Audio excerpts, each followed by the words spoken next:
I want people to understand that life doesn't end with some type of a negative diagnosis around the heart. It's something you need to be aware of, and you need to take care of it and ensure that you're taking care of yourself.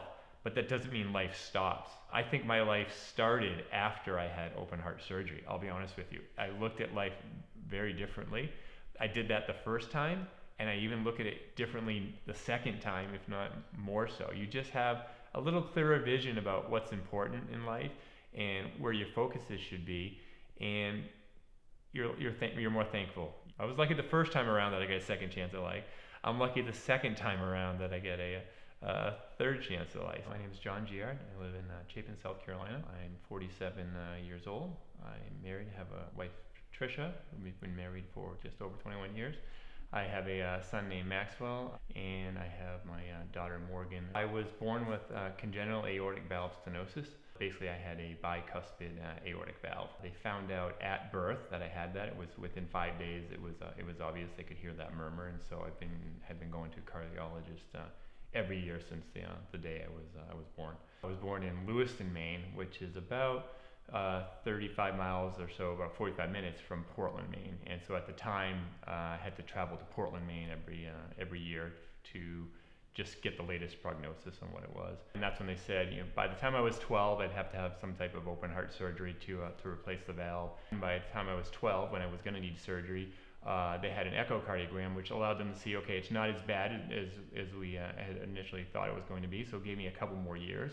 And then when I was a freshman in high school, I started to have a few fainting spells, and that's when they realized that there was time to do something, but they had a new technology, which was valvuloplasty, and that was enough again just to buy me some more time.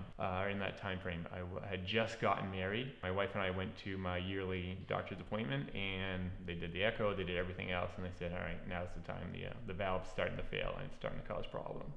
We found out that he needed heart surgery, and we also found out that we were going to have our first child. It was very hard. I really put my pregnancy aside. I didn't really think of it because I had to put my energy, my heart, my mind, my soul, my everything into making sure that John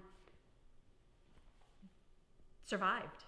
Surgery in Maine was wonderful because we had family. All of our family was there, and it was a lot of family, and we had family that flew in from everywhere to give us the support that we needed. He's a warrior. He truly is a warrior, and wanted to meet his son, and that's what got him through it, I'm pretty sure. So it was a successful surgery, though. It went great. I had my open heart surgery in Portland, Maine. My son was born the following year in May.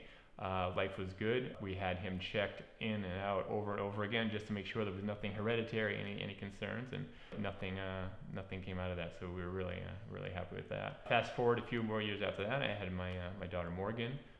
Same idea. Continued to get her checked and found no issues.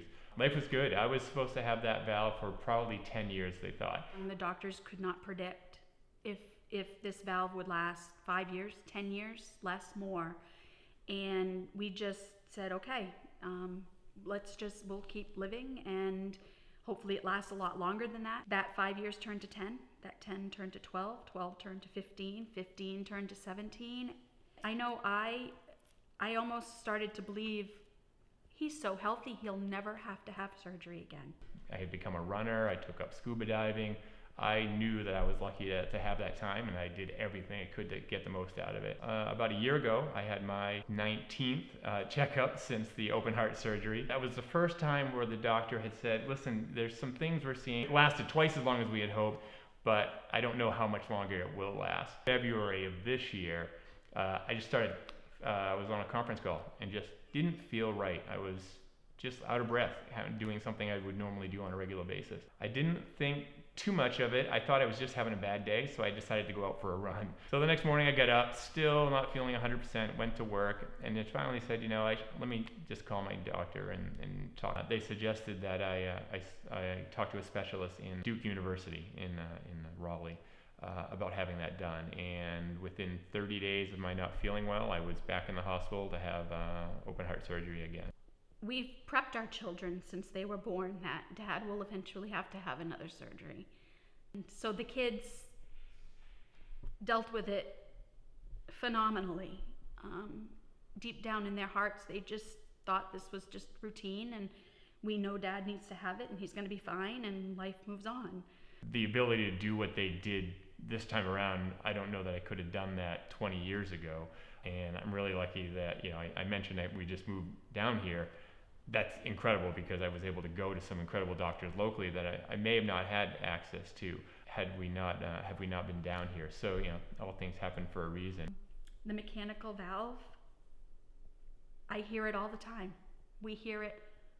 I hear it right now. And it's okay to me because that means that he's still here with us.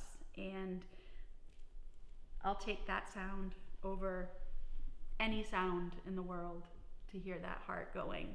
It's a beautiful sound. And when he was in the hospital and I was laying there in the very small chair next to his bed and hear that sound, I was telling my friends and family that it's the most beautiful sound around because he's still with us and we still have the rest of our lives to experience everything that we want to experience.